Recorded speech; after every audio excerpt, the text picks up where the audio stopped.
Welcome to Modern Farm Business Podcast. This podcast is designed to help the farm leader bring their business to the next level. We'll cover everything from leadership and finance to strategy and planning.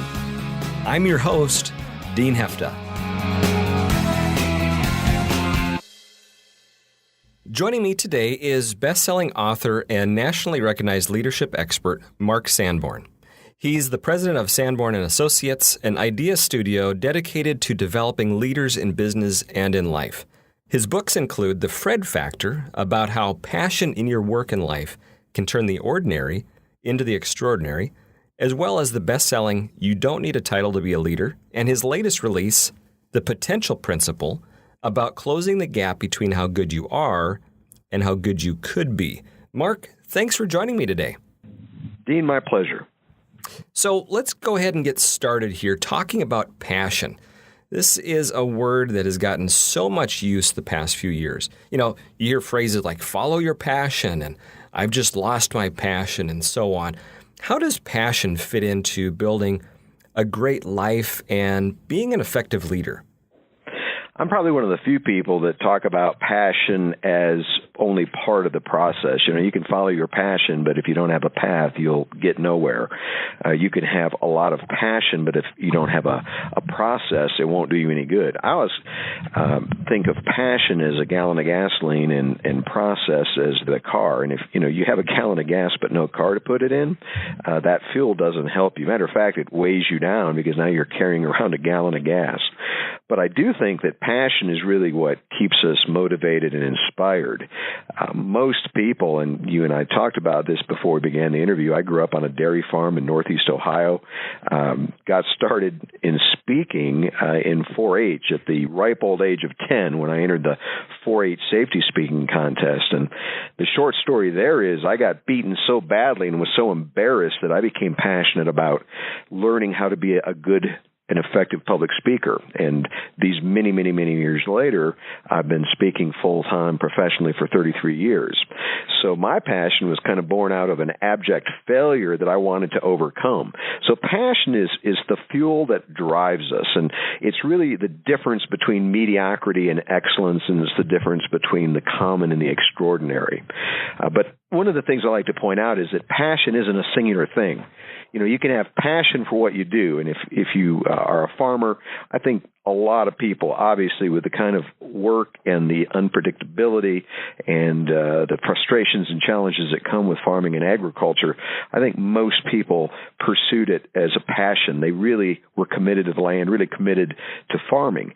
But there are times when the things that you do in your work, whether you're a farmer, a professional speaker, or a lawyer, you're not always passionate about it, and so I always say if you can't be passionate about what you do, there are three other kinds of passion.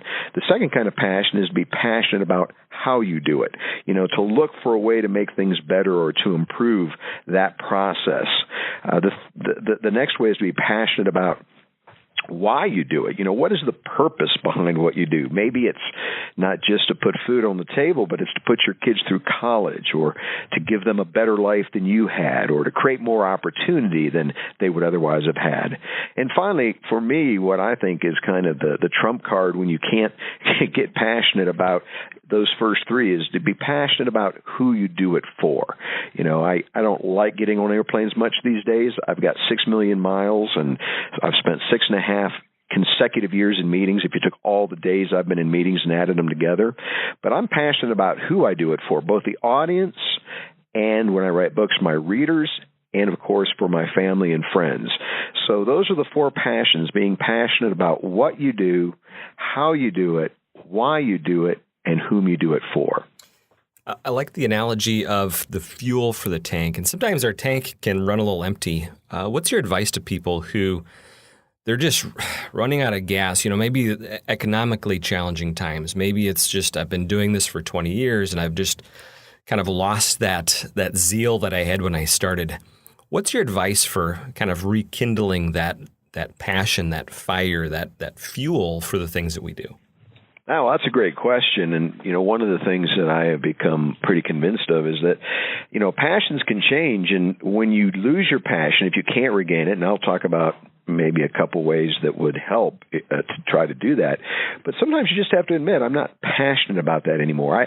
I've had a few hobbies that I was deeply involved with, and over time, I didn't burn out on them. I just lost my passion for them. And for a brief period of time, I felt a little guilty, because I had a lot of equipment or a lot of things that were related to the hobby, and I didn't use it anymore. And I realized, don't feel guilty. You had great fun and enjoyed every moment, but move on. Find something different.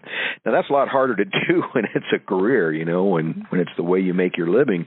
But I think that the only thing worse than losing your passion is staying in a job or a situation that is just at its core unpleasant and unenjoyable. But I think, the way you regain your passion is, number one, if you're overly tired and your health is wavering, that's an easy one. You've got to rest and you've got to get your health back up, because those are physiological barriers you can't outthink. You can only outthink your health and your exhaustion for so long. I think sometimes people think they have superpowers, they'll just keep going. Well, they'll catch up to you, and in worst case scenario, it'll kill you.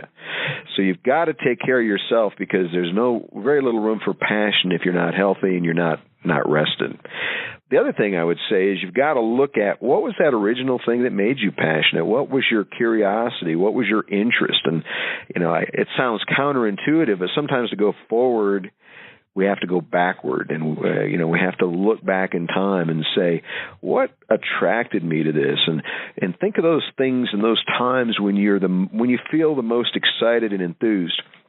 I found as I grew my business, early on, I did everything because I couldn't afford to hire anybody, and so I was, I did it all.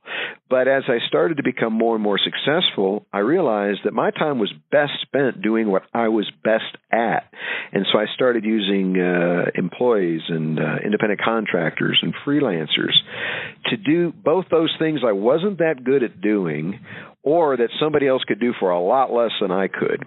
And that freed me up to do what I was really good at, creating and writing and developing speech material and building relationships with clients. And that same principle applies in any profession, including agriculture. You can't do it all when you get so big, and it's time to farm out, pun intended, some of those responsibilities that really could be done more cheaply or more easily by others, so that you can focus on what you're really good at and what you enjoy doing. Great insight. Thank you. And it ties in, I think, to a comment that you made in You Don't Need a Title to Be a Leader. And that was, people who lead strive to make things better. And that phrase really struck me as a great way to kind of demystify leadership. How do you see that playing out when we're building great teams on the farm or in our businesses? Well, if leadership, and I believe, if you just look at the essence of what leadership is, it's not just ambition. Ambition is ambition. It's wanting to achieve and excel, and I'm a capitalist, and there's nothing wrong with that. But I think leaders always make things better for both themselves and others. I think that's what makes it leadership. And so to try to build a great team, I think the question you should ask yourself, and it applies to whether or not you have family members in your business or you have employees, is, are they better because of you and the experience that you've provided them? Are they better today than they were yesterday? Are you better today than you were yesterday? What about your farming operation is better this year than it was last year? Because if you're staying the same, and it's America, you can stay the same. Nobody makes you get better. That's management. Management, the root word of management literally meant to handle or to maintain. And leadership is about growth. It's about going from where you are to where you want to be. And I think, oddly, that the answer to this question is related to the last question, and that is, maybe you can rekindle your passion by setting new goals and new aspirations and aiming a little bit higher. And, of course, the challenge is, if you aim higher, you may not achieve what you aim for. But the good news is you will usually almost always get more than you would have gotten. And I think leaders are people really, if you're honest, leaders are a little more disappointed more often because they have higher expectations of themselves and of the people that they lead. And it doesn't mean that we become unrealistic and untethered to reality. But I do think that, and I talk about this in my last book, we all know how good we've become, but none of us know how good we could be. I've never met anybody that tried to convince me that they had totally, absolutely peaked out in every aspect of their life. We just don't ever know that we have. And furthermore, when I researched the book, I found that 58% of our respondents said they were committed to getting better, but only 30% had a plan. And that's a pretty big disconnect, because if you want to improve your farming operation or improve your life or improve the quality of what you're teaching your team, you better have a process or a plan, or else it's just wishful thinking. Well, and it's a great litmus test, too, isn't it, of looking for the types of people that you want in your organization? I mean, people that are looking for how can we make things better? Well, you would think, but, certain professions and industries and organizations, they look for people that can, warm bodies that can fog a glass or a mirror and to show up and do the work. And the problem is most work these days is not redundant, repetitive grunt work. It's work that requires some insight and some consideration and some contemplation, and knowing when there's a problem, how to solve it, or knowing when you need to go to the owner or your boss to get input. And so I think increasingly we've kind of come to terms with the fact that, manual labor isn't just manual anymore. I mean, when I travel and I look at the equipment being used, it makes me kind of pine for the days that I was on an open air, farm wall, out disking for hours on end with no GPS to guide me and, nothing but the air in my face to keep me comfortable. And I realize, that there's so much that has become technology driven in agriculture that we really need people who, and the good news is young people almost have a second sense of that. This is the world they've grown up in. For many of us that are older, this is a world that we've grown into, but the younger generations, millennials, digitals, they've grown up in this world. Yeah, it's a key change. We're building machines and robots to do the manual labor that doesn't require thinking. And so more and more we have to have engaged people around us that are problem solvers and good thinkers. You've mentioned also this concept of confronting problems and not people. But, there's moments when that can feel pretty hard to do. Would you expand on that approach to problem solving and people? Well, it always feels better to confront people than problems, because it allows us to vent our anger, but then all it does is usually damage the relationship with the person, and the problem's still unsolved. I can think of this was so long ago, I think the statute of limitations have passed, but I can think of a situation I had where I'd kind of goofed up some work that I had done, and I worked extra hard, and I got it fixed before the boss noticed it, because the boss was just such a tyrant that I knew he'd raise all sorts of hell and life would be unpleasant. And it would have been nice to know I had a boss that I could have said, informed honestly what had happened. I would have still worked with, to make it right. But it's the difference between, being open and saying, all right, well, obviously I'm not happy that happened. Thanks for telling me. Let's talk about how to fix it. When I check into a hotel, every once in a while they've lost my reservation. And, I could get all angry at the person at the front desk. Of course, he or she most likely didn't lose my reservation. Somebody in the back office did. So what I learned a long time ago is I would say to those people, hey, I need your help. I have a reservation. Obviously, it's fallen out of the system. I need your help getting a room. And suddenly I've converted them from an opponent to an ally. Now, I could still have vented and got mad at them, and now, if anything, they're going, hey, forget you, buddy. Even if we have rooms, I'm not going to give you one. And so it's a very practical way to say you gain more by being soft on the person and hard on the problem than you do by being hard on the person and soft on the problem. Yeah, it's better when we can be on the same side of the table and be in that helping mode with each other and focus on what's the problem we have to get solved right now rather than focusing on the person. And with team members, it's an ongoing relationship. It's not, it's somebody that, unless you want to keep hiring and training people, which is, an oppressive task and costly, you want to maintain that relationship, So that's why I've always suggested to, confront the problem, not the person. There's no doubt we're in a busy world. You're a busy guy. Anybody listening to this show is busy in their own way. And there's no shortage of things to do or things to get done. But you're very careful to differentiate between activity and accomplishment. What's important as leaders for us to understand regarding that? Leaders are evaluated on what they accomplish, not how busy they are. Now, that doesn't mean that we don't have to put in a lot of effort to produce results, but I have found that, busyness, is the anesthesia of the ineffective leader. Not so much on the farm, but in offices around the world, people can be busy all day and have not accomplished anything, But they go home and they kind of rationalize that because they were busy, they did a good job. No, I don't want to hire people to be busy. I want to hire people to be productive. Busyness or activity is what we do, but accomplishments are what we achieve. And one of the great ironies is that sometimes we accomplish more by doing less. And by that, I mean we focus on what really matters instead of just assuming that we need to do something. I've always used this example because it's personal and it's so clear, but I used to read 2 newspapers a day, Wall Street Journal and USA Today. And I've also listened to the news in the morning when I'm exercising or working out, and there was a lot of redundancy. And I, of course, rationalized that as a speaker and communicator, I needed to be informed, which is true, but I didn't need to read 2 newspapers to do that. Well, what I realized is the reason I read 2 newspapers a day was because I liked reading 2 newspapers a day. I just enjoy reading and the news.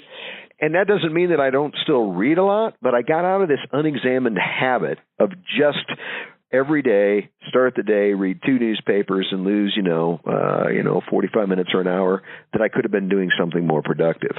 So ask yourself, what am I doing? Maybe you should re-examine what you do out of habit and ask yourself, does that serve me well?